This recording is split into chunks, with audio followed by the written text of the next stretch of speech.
fonction de l'aspect du liquide céphalospinal ou bien céphalorachidien, et en deux catégories, les méningites où le liquide est purulent et les méningites où le liquide est clair. Alors les objectifs pédagogiques, c'est-à-dire ce que doit connaître un étudiant, d'abord savoir la classification syndromique, c'est-à-dire en fonction de l'aspect du SIS, savoir reconnaître une méningite, on dit un liquide clair, une méningite, un liquide purulent. Deuxièmement, il doit savoir reconnaître un syndrome méningé, pardon, et un syndrome encéphalitique. Deuxièmement, connaître les indications et les contre-indications de la ponction lombaire. Connaître les méthodes de diagnostic biologique en microbiologie et en biochimie.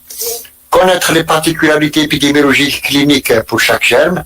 Reconnaître et prendre en charge un purpura fulminans et savoir une prise en charge d'une méningite, le traitement, le suivi et la prévention.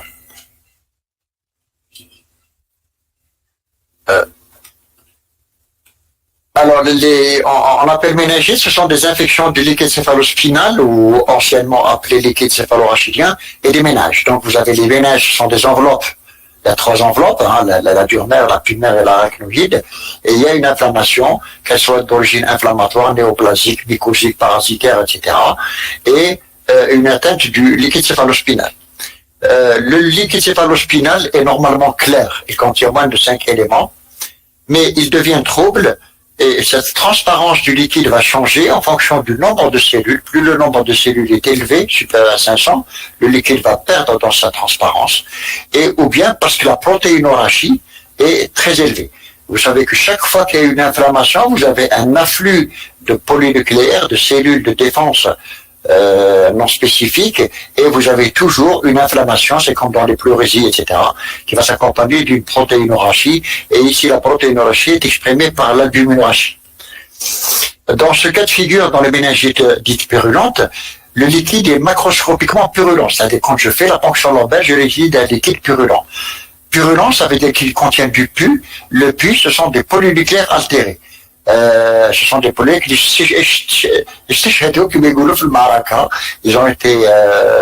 ils sont morts, et ça donne un liquide qui est très purulent. Mais quelquefois, dans certaines situations, par exemple quand on fait la PL tout à fait au départ, tout à fait au début, ou bien quand le malade a reçu des antibiotiques, le liquide il peut être clair. Mais la clarté du liquide ne veut pas dire qu'il n'y a pas d'infection. Parce qu'il suffit qu'il y ait plus de 10 éléments par millimètre cube. Maintenant, on est descendu jusqu'à 5. Donc, même si le liquide est clair et qu'il contient plus de 10 éléments, et d'autant plus que 50% d'eux sont des PNN, elle est classée comme méningite purulente. Elles sont essentiellement d'origine bactérienne et constituent donc une urgence médicale, et toutes les méningites sont à déclaration obligatoire. Alors, on appelle déclaration obligatoire, c'est une liste de maladies. Chaque pays a une liste de maladies, généralement qui sont contagieuses, qui sont épidémiques. Et chaque pays a une nomenclature, une liste de maladies. Et chaque médecin, là où il se trouve, dans n'importe quel centre de santé, un hôpital, chaque fois qu'il reçoit un patient rentrant dans cette liste, il doit la déclarer à la direction de la santé pour prendre les mesures préventives, éviter qu'il y ait de contamination des autres personnes. Alors regardez bien ici, vous voyez très bien que c'est une autopsie, vous voyez le crâne qui est ouvert, vous avez regardé l'inflammation des méninges avec un exsudat hémorragique, c'est une inflammation évidente de méningite. Alors on distingue généralement les méningites, comme les infections urinaires, comme les pneumonies, on les distingue en ce qu'on appelle les méningites, les infections communautaires et les infections associées aux soins, ou bien les infections nosocomiales. Dans les méningites communautaires, les germes responsables, c'est le méningocoque, le pneumocoque, l'hémophilus influenzae, l'hystéria monocytogenèse. Et quand c'est des infections méningées néonatales, l'enfant, il est dans l'utérus de sa maman, il est dans un espace stérile, et il va se contaminer lors du passage de la filière génitale, lors de l'accouchement, et il va récolter les bactéries de la flore vaginale de sa maman, qui sont représentées essentiellement par des entérobactéries dont le chef de file est Escherichia coli, quelquefois le streptocoque B ou streptocoque agalactae, et l'hystéria monocytogenèse. Et puis, vous avez les méningites nosocomiales ou bien associées aux soins. Ici, ce sont des méningites qui ont été contractées parce qu'on a fait un geste chez le passage, chez le malade. Ce sont des iatrogènes, ça vient du terme iatros. Iatros, c'est le nom grec du médecin. Ça se voit essentiellement en neurochirurgie, quelquefois en réanimation. Hein. Et ici, nous avons affaire à des germes hospitaliers. Et vous savez parfaitement que les germes hospitaliers, les antibiotiques, ils sont devenus résistants. Hein, ce sont des entérobactéries, les pseudomonacées et le staphylocoque. Ça j'en ai déjà parlé. Alors, la distribution du germe en fonction de l'âge. Chez le nouveau-né, la flore, c'est la flore maternelle, donc c'est les entérobactéries, et chez les chacolis, Streptococcus pilisteria. Chez les nourrissons, jusqu'à l'âge de 6 ans, on va trouver le pneumocoque en premier. Il a été démontré que au premier mois de la vie, l'enfant a déjà contracté les bactéries de ses parents. Parce que la maman, elle aime bien embrasser le papa, elle vient toute féliciter, et voilà, le petit garçon ou la petite fille, elle ressemble à sa maman, non, elle ressemble à sa grand-père, etc. Là, on est très désingéré, on aime bien embrasser. Et quand on embrasse des petits bébés comme ça, on leur transmet le germe qu'on a dans notre gorge.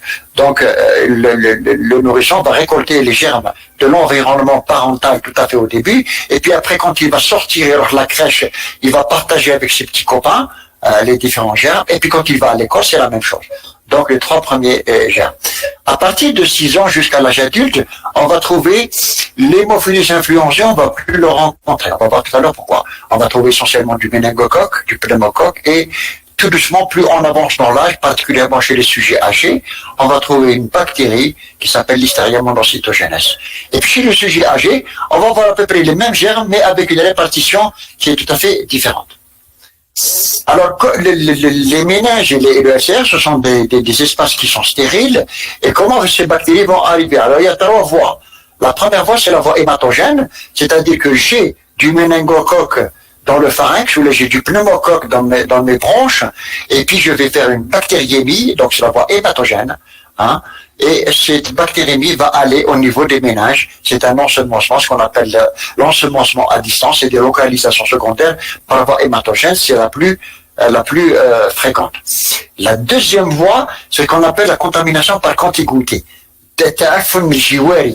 J'ai une sinusite, j'ai une otite, et cette otite, elle est infectée, une otite purulente, une mastoïdite, et l'infection va pénétrer en profondeur tout doucement, jusqu'à arriver au méninge. Ça, c'est ce qu'on appelle les infections par contiguïté. Ou bien ça peut être une ostéite du crâne, parce que j'ai été opéré, j'ai fait un traumatisme du crâne, on m'a mis une plaque et j'ai fait une infection de cette plaque, etc. Ou bien ça peut être une spondylodicite également. Hein. J'ai une infection des vertèbres, et puis les vertèbres, vous avez une contamination du liquide céphalorachidien et des méninges. Et puis la troisième, c'est la pathogénie de contamination iatrogène, c'est-à-dire c'est l'inoculation directe à l'occasion d'une intervention neurologique. Le malade a fait un traumatisme crânien, on va l'opérer, on va enlever l'hématome, mais on n'a pas pris les précautions nécessaires en termes d'asepsie et d'antisepsie, et on va inoculer un germe hospitalier à l'intérieur de cet espace qui est normalement stérile. Ça peut se voir également au cours des rachianesthésies.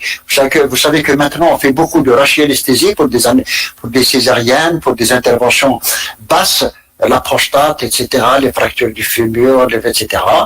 Et le fait de faire des rachianesthésies, si l'anesthésiste ne met pas une bavette pour faire le geste, ou bien ne décontamine pas le lieu de la rachianesthésie, il va contaminer le trocar. Et voilà. Troisièmement, ça s'est vu dans les injections locales. Par exemple, on fait des injections locales de méthotrexate, ou bien des injections locales de corticoïdes, etc. Tous ces gestes peuvent être des gestes invasifs qui peuvent être responsables de méningite iatrogène. Quelquefois aussi, ça peut se voir au cours des valves de dérivation. Un enfant qui fait une hydrocéphalie, on va lui placer une valve, et puis cette valve va s'infecter, etc., etc. Donc voici les 3 situations, mais la plus fréquente du point de vue, justement, c'est la voie hématogène, et n'oubliez pas la contiguïté, surtout. Alors, du point de vue clinique, il y a 3 syndromes. Hein. Il y a le syndrome infectieux, le syndrome méningé et le syndrome liquidien. Alors le syndrome infectieux, c'est quoi? Donc vous avez une fièvre qui est brutale.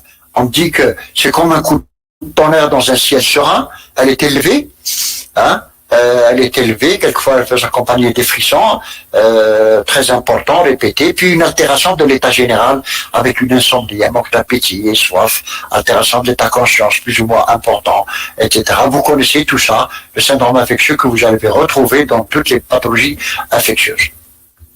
Ce qui est caractérisé, c'est le caractère brutal. Deuxièmement, le syndrome méningé. Alors, dans le syndrome méningé, il y a ce qu'on appelle le trépied méningitique. Trépied, ça veut dire les trois choses. Hein.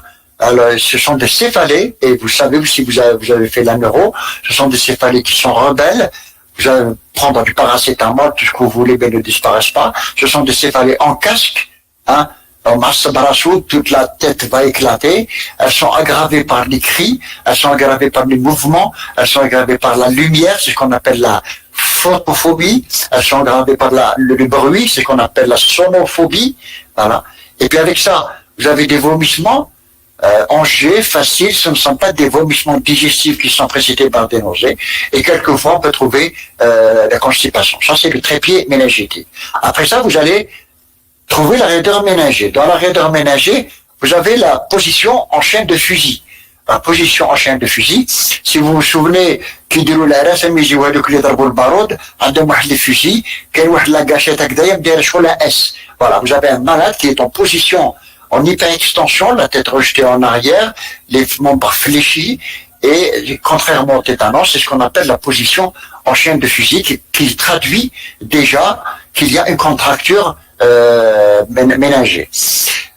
Deuxièmement, on a la raideur de la nuque. La raideur de la nuque qu'on va retrouver dans 85% des cas. Il faut faire très très attention. Cette raideur de la nuque, elle peut être trompeuse chez les patients qui ont une arthrose cervicale, par exemple, ou bien chez les tout petits qui ont plutôt une nuque molle. Et puis vous connaissez les signes, le signe de Koenig et le signe de Brodzinski. Et on a une hyperesthésie cutanée, c'est-à-dire que le malade ne supporte pas qu'on le touche, il ne supporte pas les couvertures, etc. Alors voici le signe de Brodzinski, vous les connaissez, donc le fait de fléchir la tête va s'accompagner d'une flexion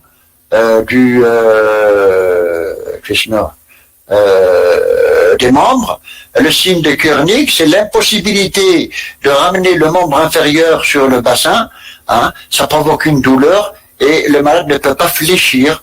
Et la deuxième fait Koenig, le malade ne peut pas s'asseoir sans étendre les membres inférieurs. Ça, vous connaissez tous ces symptômes.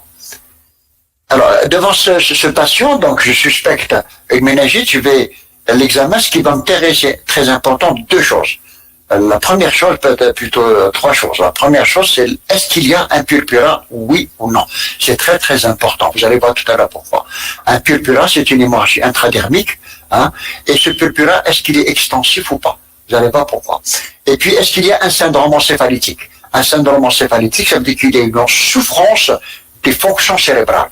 Ça peut être des troubles de la conscience, hein, ça peut être un coma, donc il va falloir scorer ce patient, hein, selon le score de Glasgow, il est à 12, il est à 14, etc. Allez, on score le patient, parce que vous allez le scorer, vous allez trouver qu'il est à 14, le lendemain vous allez trouver qu'il est à 12, donc il y a une diminution de la vigilance, et le malade est en train de s'aggraver. C'est très important les scores, hein. Deuxièmement, donc les troubles de la conscience, les troubles d'irritabilité, ce qu'on appelle les convulsions. Alors ça peut être des convulsions généralisées qui sont évidentes, hein. Ça peut être des convulsions latéralisées, un seul côté, un seul bras qui est en train de bouger, par exemple. Ou bien ça peut être aussi, faites très attention chez les enfants, ce qu'on appelle la révolution des yeux. Les yeux, le malade il regarde en haut. Et ça c'est un équivalent convulsif. Et puis, je recherche également dans le syndrome encéphalique, est-ce qu'il y a des signes neurologiques de localisation? Est-ce qu'il n'y a pas un déficit moteur? Est-ce qu'il n'y a pas une hémiplégie, une hémiparésie? Est-ce que le malade, la manœuvre de Barré, la manœuvre de Mangasini, est-ce qu'il a le bon tonus? Est-ce qu'il n'y a pas de paralysie d'un membre, ou bien une hémiplégie? Est-ce qu'il n'y a pas une paralysie des paires crâniennes, essentiellement le 3, le 6 et le 7? C'est très important, il faut le rechercher. Autre signe que je dois chercher, est-ce qu'il y a des signes de choc? Le signe de choc, c'est-à-dire, est-ce qu'il y a une hypotension, est-ce qu'il y a un défaut de perfusion périphérique, est-ce qu'il y a le temps de recoloration cutanée? Le temps de recoloration cutanée, vous prenez votre doigt, votre pouce, vous appuyez avec votre ongle sur le pouce, sur le pouce, et ça va devenir pâle, et puis, quand vous enlevez la pression, il y a une recoloration normale. C'est ce qu'on appelle le temps de recoloration cutanée. Si le temps de recoloration cutanée est supérieur à 3 secondes, cela veut dire qu'il y a un défaut de perfusion périphérique. Ça veut dire que le malade est en train de faire un état de choc. Est-ce qu'il y a une CVD? Ça veut dire qu'il y a des signes de saignement dans le purpura, par exemple, parce que ma épistaxis, hémorragie, hématurie, etc. Deuxièmement, qu'est-ce que je vais chercher? Je vais chercher s'il y a d'autres foyers infectieux. Je me dis, s'il a une méningite, cette infection elle est venue de quelque part. Je vais chercher, est-ce qu'il n'a pas une rhinopharyngite? Est-ce qu'il n'a pas une angine? Est-ce qu'il n'a pas une pneumonie? Est-ce qu'il n'a pas un sepsis? Est-ce qu'il n'a pas une infection urinaire ou bien un abcès quelque part? Et puis, ça, c'est ce qu'on appelle la recherche de la dentaire. Très bien. Et puis, j'arrive au syndrome liquidien. Pour faire la preuve de cette méningite, il va falloir que je vois si le liquide céphalogien est pathologique ou pas. L'étude du LCS est indispensable parce qu'elle va vous permettre de faire la preuve de l'infection et elle va vous permettre de déterminer quel est l'agent pathogène. Mais comment je vais retirer ce liquide céphalorachidien ou bien ce liquide céphalospinal? Il y a 3 possibilités. La possibilité habituelle, c'est la ponction lombaire. La possibilité exceptionnelle, c'est la ponction sous-occipitale, et on peut, chez les petits-enfants, les nouveau-nés par exemple, on peut faire une ponction transfontanelle, hein, parce que les fontanelles, le crâne ne s'est pas encore soudé, on peut faire une ponction. Et la réalisation du ponction lombaire est une urgence, c'est un geste que tout médecin doit savoir faire, mais il faut savoir qu'il y a des contre-indications. Alors les contre-indications, premièrement, est-ce qu'il y a des signes neurologiques au foyer? Un malade qui a un syndrome ménager, mais qui a une hémiplégie, qui a une monoplégie, qui a des signes de déficit quelque part, je ne fais pas la PL. Est-ce qu'il y a des signes d'hypertension intracrânienne? C'est-à-dire, est-ce que le malade a des vomissements, il a très mal à la tête, etc. Tout en sachant que le fond d'œil, avant, faisait des fonds d'œil, mais maintenant, les fonds d'œil, on retire dans les recommandations, parce que le fond d'œil, vous pouvez avoir une HIC avec un fond d'œil qui n'est pas, le fond d'œil, il y a des grades, il y a des stades, et un fond d'œil qui peut être strictement normal. L'œdème papillaire n'est visible que dans l'hypertension très, très avancée. Deuxièmement, est-ce qu'il y a des troubles de la coagulation? Si le malade a des troubles de la coagulation, ça veut dire qu'il a un purpura, un syndrome hémorragique, vous allez faire l'APL, vous allez provoquer une hémorragie. Est-ce que le malade est sous anticoagulant? Donc on va faire très attention. Est-ce qu'il y a des troubles hémodynamiques? C'est une contre-indication. Le malade qui est en état de choc, on ne va pas faire. Et puis, est-ce qu'il y a une spondylodicite? S'il y a une infection au niveau de la vertèbre où on va faire la ponction, on risque d'ensemencer encore plus. Et puis, est-ce qu'il y a une infection au point de vaser ou d'injection? Alors, quelle est l'indication de la TDM avant la PL? Alors, chaque fois que j'ai ces contre-indications, essentiellement quand je signe des signes d'HIC, des signes neurologiques de localisation, des convulsions répétées, un coma profond, je ne fais pas la ponction lombaire, je fais d'abord une TDM. Maintenant, la TDM cérébrale sans injection se fait dans tous les hôpitaux, même en privé, sans injection, parce qu'on ne sait pas ce qu'il peut y avoir, et ça peut se faire à n'importe quelle heure. Donc, il y a indication de faire la TDM avant la ponction lombaire. C'est une indication obligatoire. Et si la TDM est pathologique, ça veut dire qu'il y a quelque chose, je ne fais pas la ponction lombaire. Alors la ponction lombaire, vous connaissez, donc on repère les deux crêtes iliaques, etc. On trace un trait, et puis après on pique avec un trocard de façon très sceptique, et avec une antisepsie rigoureuse, en portant une bavette, avec des trocards jetables, à usage unique, pardon, avec également des tubes en verre et non pas des tubes en plastique, parce que les tubes en plastique dégradent les cellules et vous avez une mauvaise transparence. Je pique à peu près à 45 degrés et je retire un liquide. Voici à peu près donc les corps, la désinfection circulaire. On commence à désinfecter par le centre et on tourne jusqu'à arriver à la fin. Et puis après, donc je vais retirer un liquide. Alors, macroscopiquement, je vais retirer un liquide qui est hyper tendu parce qu'il y a une hyperpression. Il y a une inflammation, donc une hyperproduction de liquide. Je vais avoir un liquide qui est hyper tendu. Ou quelquefois, le liquide peut être hypotendu parce qu'il est épais. Il y a trop de cellules, il y a une faute protégée, il arrive très difficilement à passer dans le trocas. Quelquefois, il est très épais. Ou bien, il peut être odorie, trouble, qu'on appelle odorie. Et pour savoir s'il est trouble, s'il est purulent ou bénin, pour savoir s'il est clair ou pas, vous prenez votre tube en verre et vous le mettez sur un texte, un journal, etc. Et vous regardez si vous arrivez à lire. Si vous avez un trouble, ça veut dire que le liquide est pathologique. Mais quelquefois aussi, je vous ai dit, donc le liquide est peut-être clair. Imaginez le malade est tombé malade le matin, il arrive l'après-midi à 1h à l'hôpital, vous faites la PL, le liquide est clair, la réaction inflammatoire, l'afflux des polynucléaires n'est pas encore fait. Donc vous allez avoir un liquide qui est clair. Mais ce qui est très important, un liquide clair ne veut pas dire qu'il n'est pas pathologique. Ce qui peut dire qu'il n'est pas pathologique, il faut étudier la composition. Mais si ce liquide contient plus de 10 éléments, vous allez trouver dans les livres que maintenant c'est 5 éléments. Retenez 10 éléments pour le moment pour vous. S'il contient plus de 10 éléments et que 50% de ces éléments sont des PNN, il est classé comme méningite purulente. Alors qu'est-ce qu'on va faire de ce liquide? Donc, on va faire 3 tubes. Le premier tube, on va étudier la cytologie, c'est-à-dire qu'on va l'envoyer en microbiologie, il va faire une cellule de Najotte, il va mettre une goutte dans une lame qu'on appelle une cellule de Najotte, il va compter le nombre d'éléments, et puis il va faire une coloration au bleu, et puis il va vous dire que c'est des PNN, des lymphocytes, etc. Et chaque fois que vous avez plus de 10 éléments, 20, 30, 40 000, 2000, 3000, 5000, etc., voilà, et qu'il y a plus de 50% de PNN, ça veut dire que c'est une méningite purulente. Deuxièmement, on va faire la chimie, ce qui est très important. Il y a 2 paramètres très importants dans la chimie. C'est l'hyperprotéinorachie, qui est dosée par le dosage de l'albuminorachie. Généralement, elle est supérieure à 1 gramme. Il y a une inflammation, donc c'est un exsudat. Donc, vous allez avoir une hyperprotéinorachie, et c'est très importante. Et très important également la glycorachie. Alors, la glycorachie, c'est-à-dire le dosage du glucose, est généralement diminué, inférieur à 50% de la glycémie. Cela veut dire qu'ils vont avoir la glycémie du moment. Il ne faut pas comparer la glycorachie par rapport à la glycémie d'Al-Barh ou l'Al-Barh. La glycémie du moment, il a 1,5 gramme de glycémie, et vous allez comparer votre glycorachie par rapport à la glycémie. Et s'il est inférieur à 50%, disons qu'il y a une hypoglycorachie. Et souvenez-vous que la glycorachie est le témoin indirect d'une consommation de glucose par des bactéries. Les virus ne consomment pas de glucose. Donc chaque fois que vous avez une hypoglycorachie, cela veut dire qu'il y a une infection bactérienne, certainement. Alors la bactériologie, donc le microbiologiste, il va faire un examen direct, donc il va prendre une lame, il va étaler, il va colorer au bleu et puis au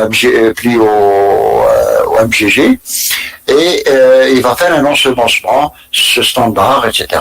Alors cet examen, il faut très important, l'examen bactériologique, il faut faire la PL, il faut s'assurer que le liquide doit arriver au laboratoire dans les 20 minutes à 30 minutes, parce que si vous faites la PL, vous la passez ou l'ambulance Majesh, ou le laboratoire, Majesh, etc. Au bout d'un certain temps, l'examen va être négatif. Donc l'examen direct est très très important. La culture, il faut attendre 4 à 5 jours.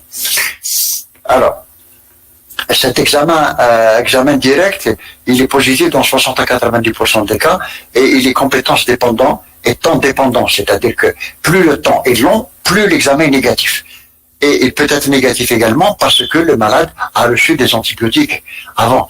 Ça veut dire que ce qu'on appelle les méningites décapitées, ça veut dire que le malade a reçu des antibiotiques, ces antibiotiques qui ont négativé l'examen, mais il y a une méningite. Alors, quand on ne trouve pas le germe, quand on ne trouve pas celui pour avoir la preuve que Aït Hammouda a tué quelqu'un, en maladie infectieuse, c'est très simple. Pour faire la preuve du crime, il faut trouver les criminels.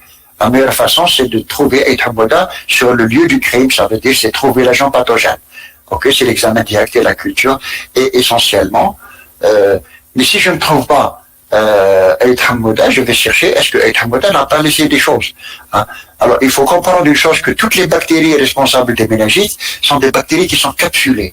Elles ont une capsule, et cette capsule est formée de polysaccharides, et ces polysaccharides sont antigéniques. C'est-à-dire, même si la bactérie, elle est morte dans le LCR, dans le sang ou bien dans le liquide pleural, elle est morte pour une raison quelconque, elle va laisser des polysaccharides, des fragments, et ces polysaccharides ont un comportement antigénique. C'est-à-dire, je peux chercher, si je ne trouve pas la bactérie, je vais chercher des antigènes polysaccharidiques. Pour chercher des antigènes, il me faut des anticorps. Des anticorps, eh ben, je vais prendre un lapin, je lui vais injecter des antigènes capsulaires de méningocoque, ou bien de pneumocoque, ou bien d'hémophilus influenzae, etc. Il va développer des anticorps. Et puis ces anticorps, je vais les utiliser en leur fixant des particules de latex, hein. La particule de latex, c'est pour rendre la réaction visible, hein. Et je vais prendre une lame, je vais mettre le FCR, et je vais mettre une goutte d'anticorps avec des particules de latex. Et vous voyez ici, dans cette plaque, hémophilus influenzae est négatif, c'est-à-dire que la pneumonie est négative, méningocoque C est négatif. Par exemple, méningocoque A, il est positif, vous avez une agglutination. Ça, c'est ce qu'on appelle la recherche d'antigènes solubles. On peut faire ça dans le sang, on peut faire ça dans les urines, et on peut faire ça également dans le liquide pleural, dans le liquide péritonéal, dans le liquide méningé. Mais ce n'est pas toujours, quand c'est négatif, ça ne veut pas dire que c'est négatif. La troisième, éventuellement, recherche, c'est la PCR. Donc la PCR, ça consiste à rechercher un trace génomique en amplifiant la trace génomique. Généralement c'est le mitochondrial, et on va voir est-ce que c'est un méningo, un pneumo, etc. Ça ne se fait pas chez nous, il n'y a que Aïn Nadia qui le fait, je crois. Ok. Est-ce que j'ai fait d'autres examens? Oui, j'ai fait une numération formule sanguine, vous allez me dire pourquoi. La numération formule sanguine va me dire est-ce qu'il y a une hyperleucocytose neutrophile, ce qui est tout à fait normal, je suis devant une infection bactérienne. Mais par contre, s'il y a une neutropénie, ou s'il y a une lymphopénie, ça peut m'orienter vers autre chose. Ça veut dire qu'il y a peut-être un terrain en dessous.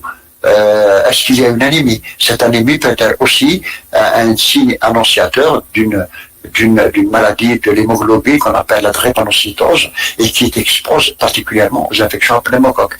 Je vais faire l'urée, la créatinine, vous allez me dire pourquoi, parce que le malade peut être insuffisant rénal et puis n'est pas au courant, ou bien parce que je vais donner des médicaments qui peuvent être néphrotoxiques et il est important d'avoir la fonction rénale avant le traitement.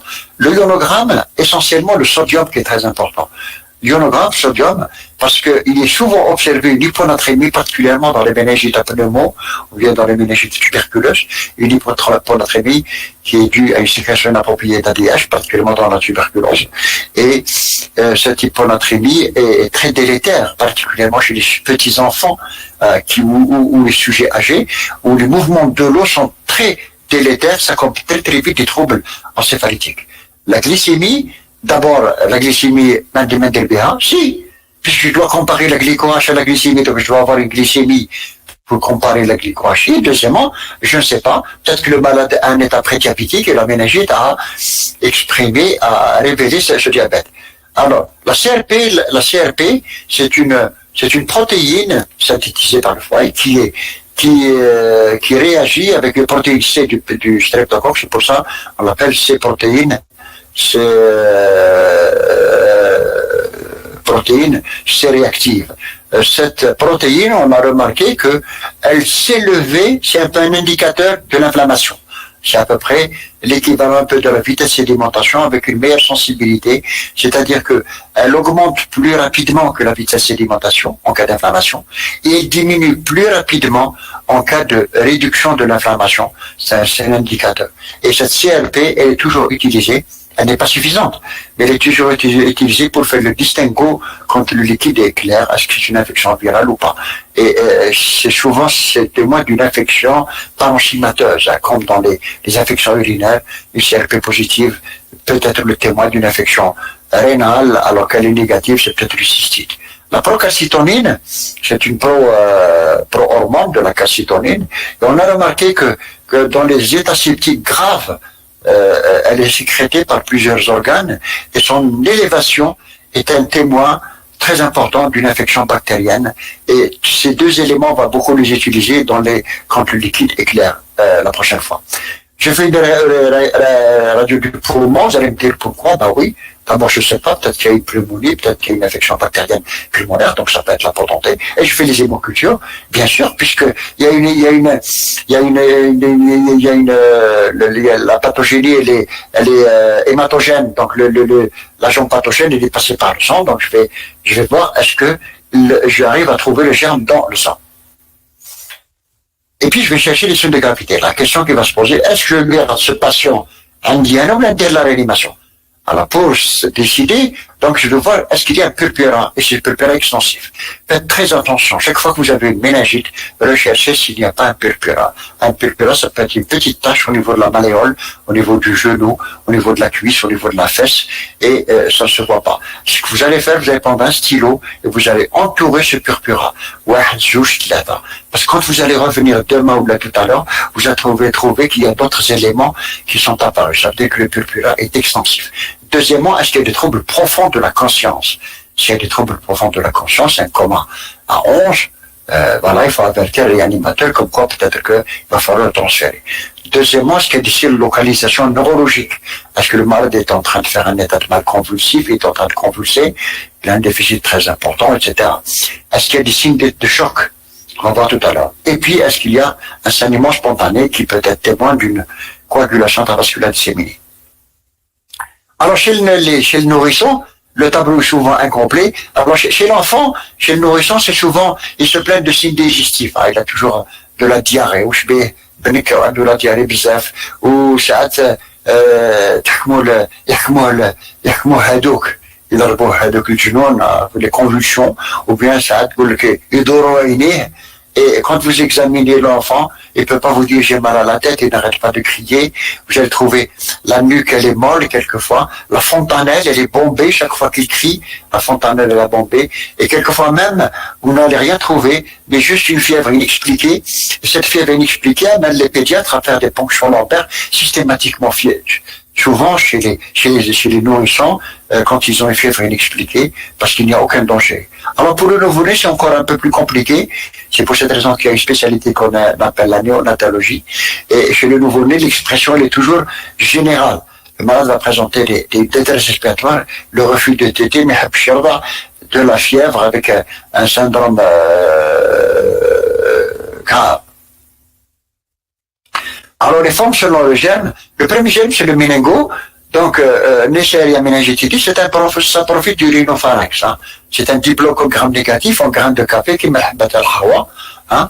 Il existe plusieurs sérogroupes A, B, C, D, X, Y, W, 25E. Le sérogroupe A, c'est celui qu'on voit essentiellement en Afrique, ce qu'on appelle la ceinture de la Paysonie, hein. C'est ce qui est en rouge là, le Niger, le Mali, etc., le Tchad, etc. Ça provoque des épidémies tous les 5 à 10 ans avec plusieurs centaines de milliers de personnes. Quand souffle un vent qui s'appelle l'harmattan, c'est à peu près l'équivalent sud de ce qu'on a le sirocco.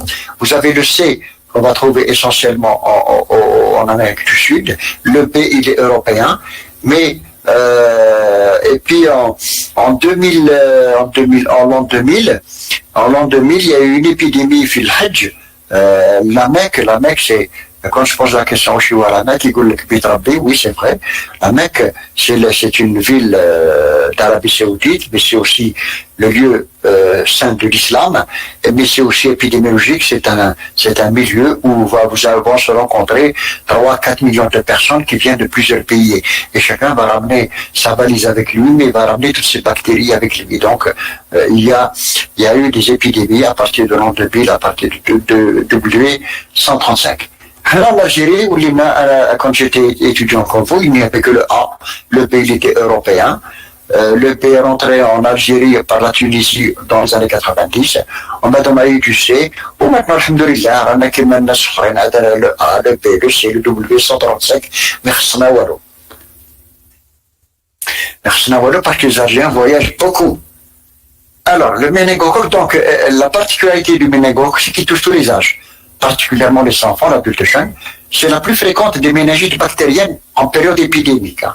Et ça provoque de très grandes épidémies. La dernière épidémie qui a été observée, ça remonte à plus de 20 ans en Algérie, mais nous avons toujours des cas sporadiques qui arrivent. Ce qui est particulier à retenir dans le méningocoque, il y a deux choses. Premièrement, c'est la seule méningite qui est contagieuse. Elle est contagieuse et elle est épidémique. Quand on a peur, quand il y a une épidémie dans une école, dans une crèche ou là dans une caserne ou là une université, c'est la catastrophe. Et deuxièmement, il y a une forme de cette méningite qu'on appelle la méningococcémie fulminante. Vous allez voir tout à l'heure qu'est-ce que c'est. C'est quelque chose de terrifiant. Et puis, la transmission de le germe dans l'oropharynx, la transmission va se faire de type gouttelette. Hein. Ça, c'est un peu comme la Covid. Hein. Voilà. Donc, par les Kojak, les chewing-gums, Atenit Kif Mac, la Rengila, les bisous, etc. Donc, il y a une transmission par gouttelette, la transmission par gouttelette, ça veut dire qu'il y a une distance physique qui est très rapprochée. Hein. Et l'infection méningée se fait souvent par bactéries, mais à l'occasion du pharyngite, et à partir de ce qu'on appelle les sujets contacts. Un sujet contact, c'est quelqu'un qui dort avec vous, qui vit avec vous dans le même lycée, dans la même école, dans la même classe, dans le même taxi, dans la même chambre, qui partage avec vous pendant 2 heures un espace confiné avec moins de 1 mètre de distance. Et elle est en déclaration obligatoire urgente parce qu'elle est épidémique. Donc le liquide ici dans le méningocoque qui est franchement purulent et perpétuaché pour pénétracher.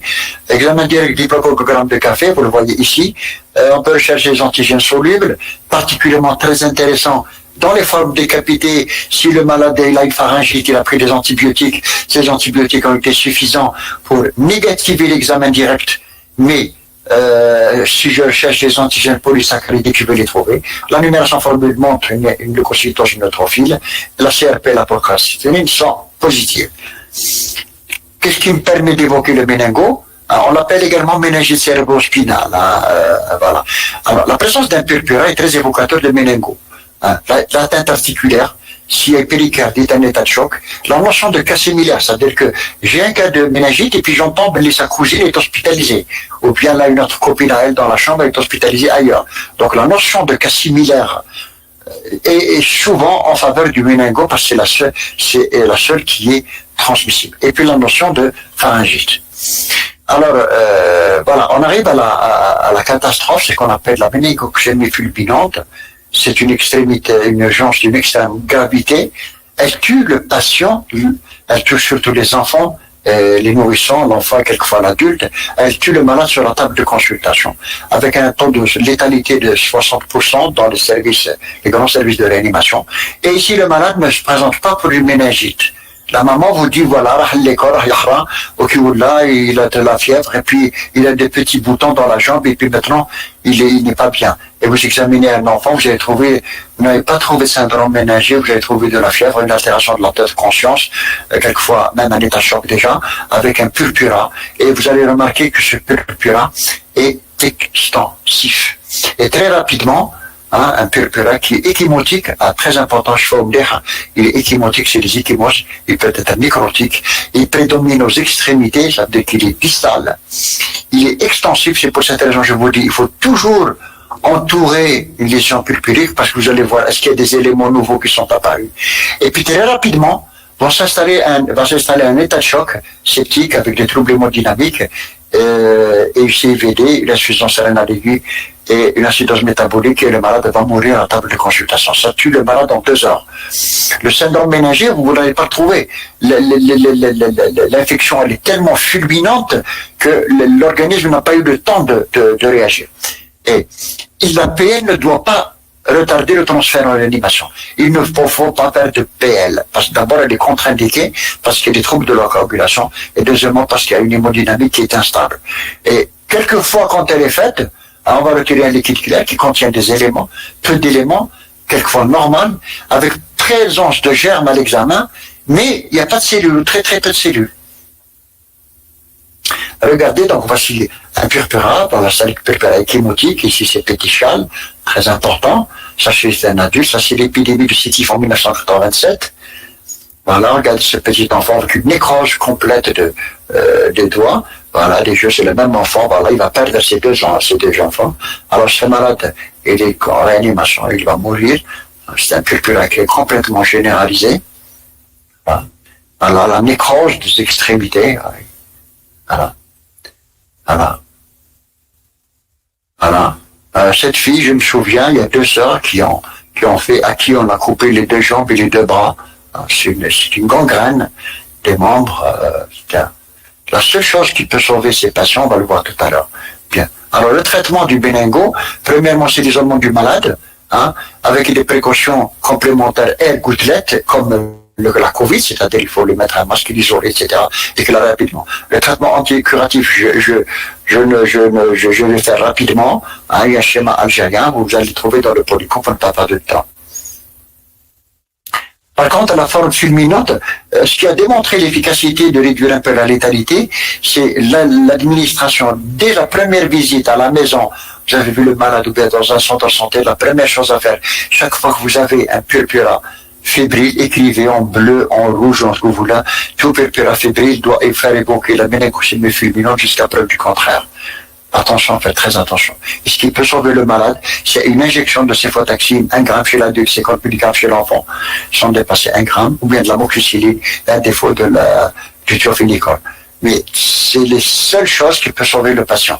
Vous allez me dire, monsieur, pourquoi on ne donne pas la dose fulminante, la dose totale, parce qu'on se dit que, justement, c'est la libération d'exotoxines, de polysaccharides très importants qui sont responsables de l'état de choc. Et c'est pour cette raison qu'on ne donne pas, on ne veut pas tuer les bactéries d'un seul coup. Voilà.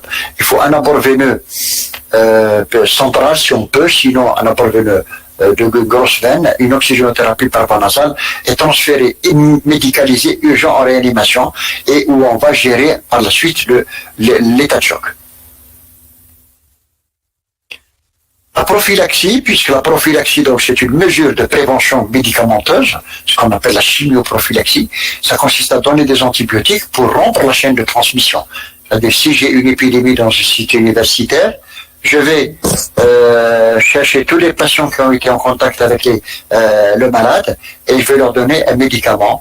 En Algérie, c'est la spiramycine. Ailleurs, vous allez trouver que c'est la rifampicine pendant 12 jours.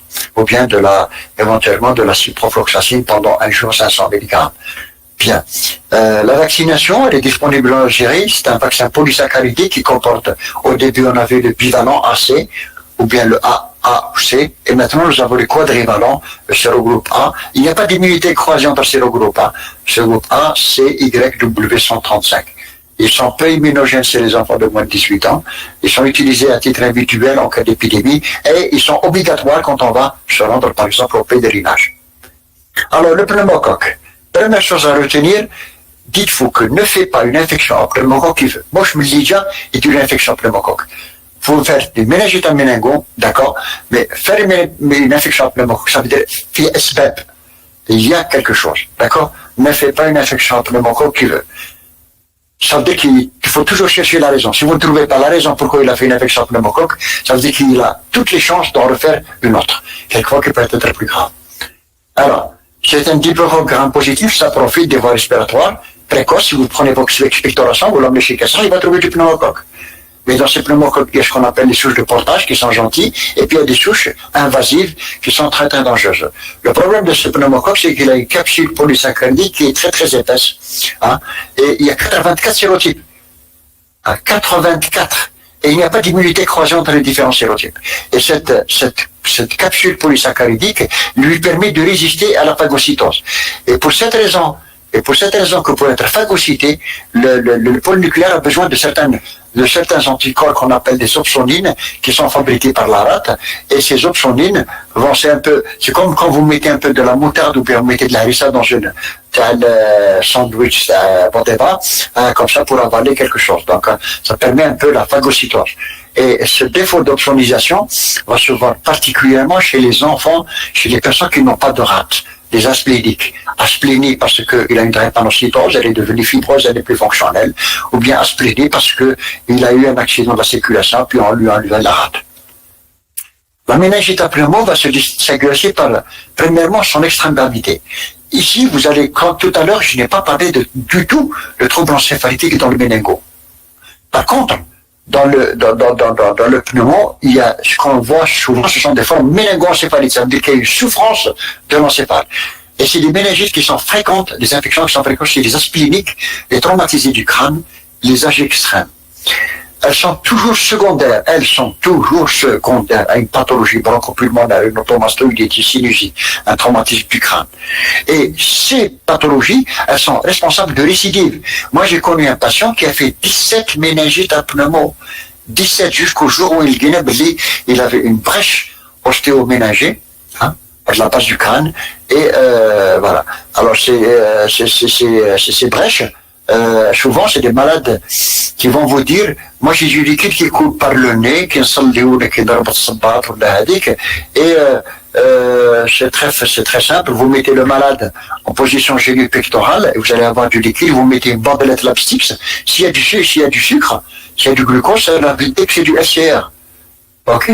Et là, il faut immédiatement, rapidement faire une IRM basée sur la base du crâne, ou bien vérifier par un transit isotopique où est-ce qu'elle est la brèche et le confier au neurochirurgien pour colmater la brèche avec une colle biologique pour éviter qu'il y ait une phase de récidive. Très important. Et dernière catégorie caractéristique, c'est que ce pneumocoque a toujours été très gentil. Lui aussi est devenu très méchant. Il est résistant à la pénicilline, aux bêta-lactamines. Et en Algérie, la prévalence des pneumocoques de sensibilité du milieu à la pénicilline est estimée à plus de 30%. Je crois qu'on est arrivé à 48%. Alors regardez le pneumocoque, regardez ce qui est en blanc, là c'est la capsule. Qui empêche le polynucléaire de le phagocyter. Hein. Vous ne trouvez aucun, voilà, il est à l'intérieur du polynucléaire, mais il n'est pas phagocyté. Il est phagocyté, mais il n'est pas détruit. Voilà. Voilà, il est à l'intérieur, il est phagocyté, mais il est toujours, voilà. C'est un streptocoque N. La clinique, donc le début est brutal, donc dominé essentiellement par les méningoencéphalite avec des comas, des convulsions, des déficits moteurs très importants, et ça engage le bronchiolite. C'est la plus dangereuse et la plus grave des méningites. Les formes récidivantes, dont je vous ai parlé tout à l'heure, quelquefois ça peut être aussi à l'occasion de malformations, qui m'a les spina bifida, ou bien parce que quelqu'un a une otite chronique, parce qu'il a une mastoïdite chronique, etc., une sinusite chronique. Chaque fois que tous ces éléments, je me dis que ça c'est vraisemblablement un pneumocoque. Et s'il a fait une méningite à pneumo, ça veut dire qu'il a des raisons, ou il a ça va revenir. Ça veut dire qu'il faut toujours trouver le pourquoi il a fait cette méningite. Le LCS, il est très épais, c'est la méningite qui, avec la tuberculose, qui donne le plus fort taux de protéinorachie. Et cette protéinorachie est très très importante.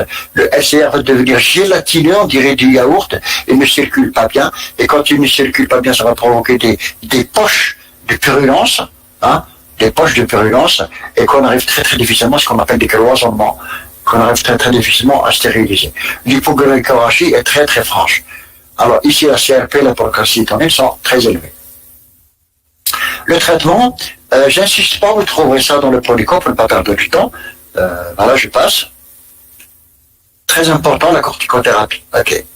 La prophylaxie, on va pas faire de prophylaxie pour tout le monde. Ici, on va faire la prophylaxie aux sujets qui ont des raisons, de faire des récidives. Alors ça associe chimioprophylaxie, mais maintenant elle est abandonnée. On donnait de la pénicilline V ou bien de l'extensiline tous les 15 jours.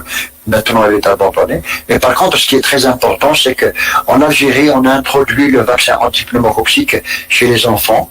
Un vaccin à 13 valences chez les enfants, donc c'est très important. Donc je pense que votre génération ne va plus connaître le méningite à pneumo, puisque tout le monde sera vacciné. Sauf si les personnes, hein, اللي يقول لك انا ما نديرش الفاكسان باسكو قالوا في انترنت باللي الفاكسان مش مليح. كاينين الناس بزاف اللي فاهمين.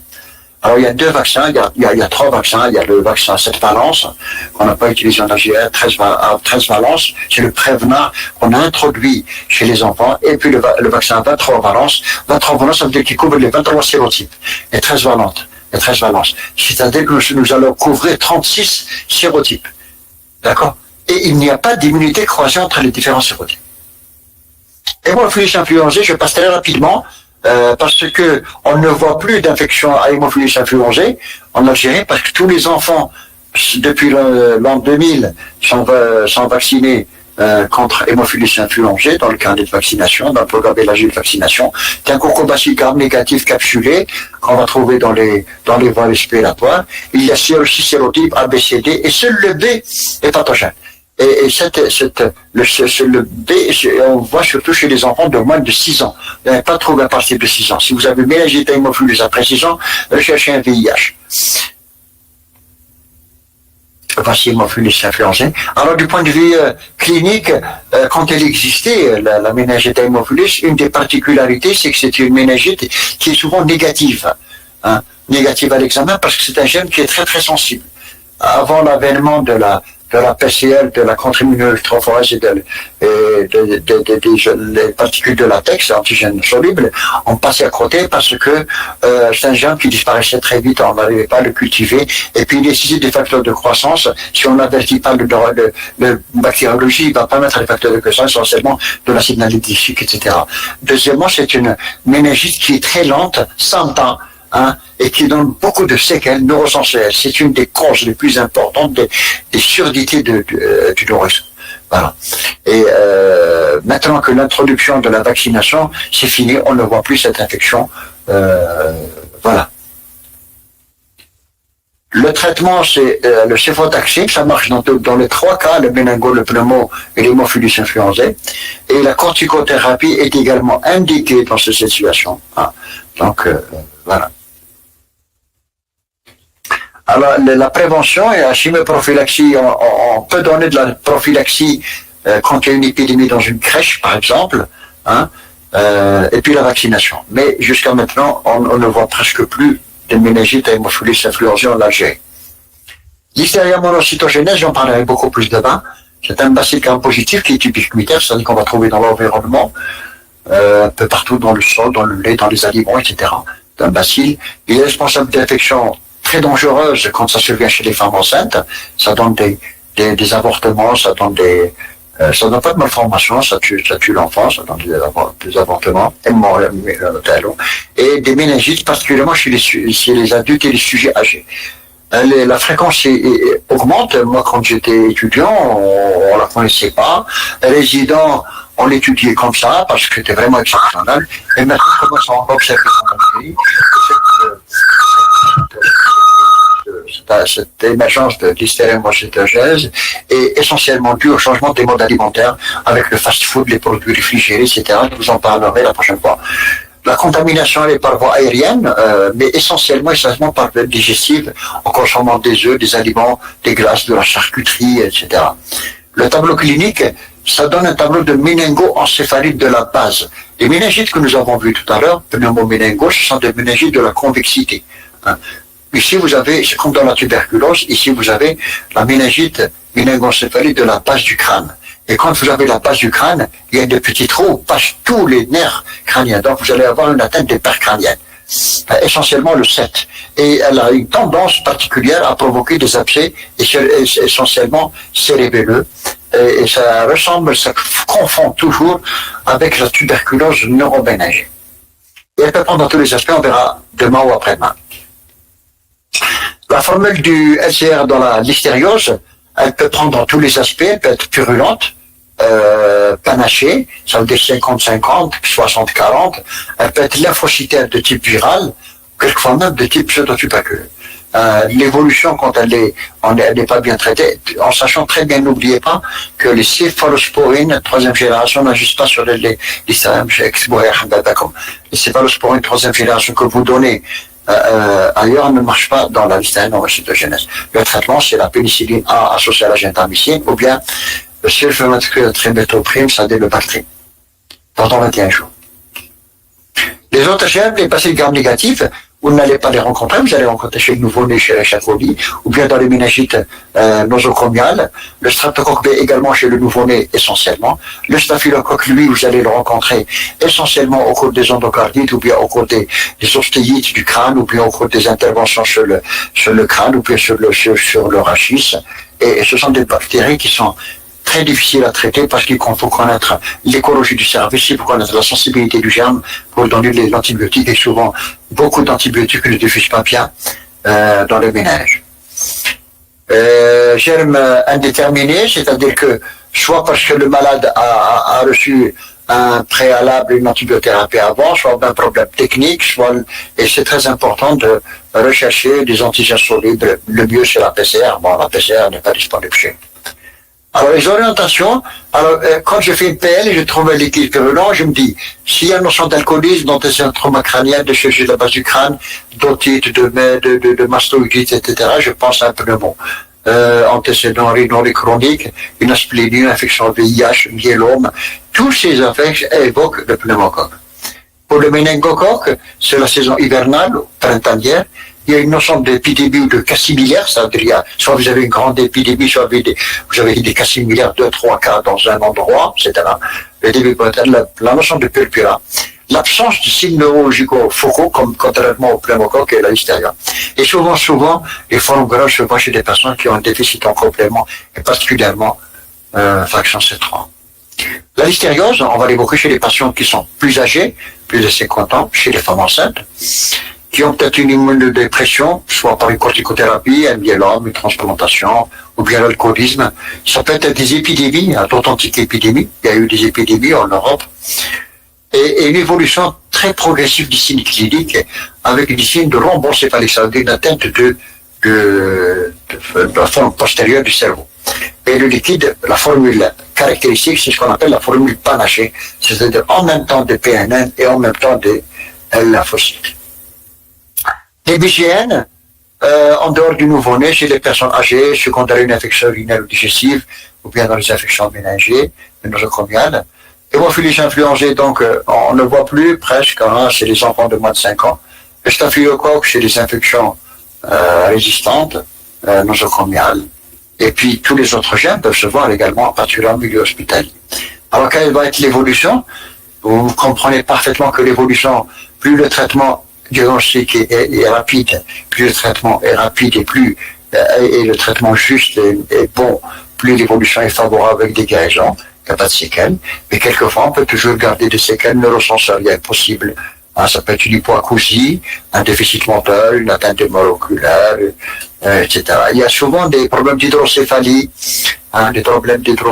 particulièrement chez l'enfant. Dans les méningites à pneumo, vous avez un LCR qui est gélatineux avec des troubles de la circulation. Et là, quelquefois, on est amené à poser des sondes de dérivation. Ou bien vous pouvez avoir, si le malade a subi un coma très important, il peut avoir des troubles cognitifs ou bien un retard intellectuel.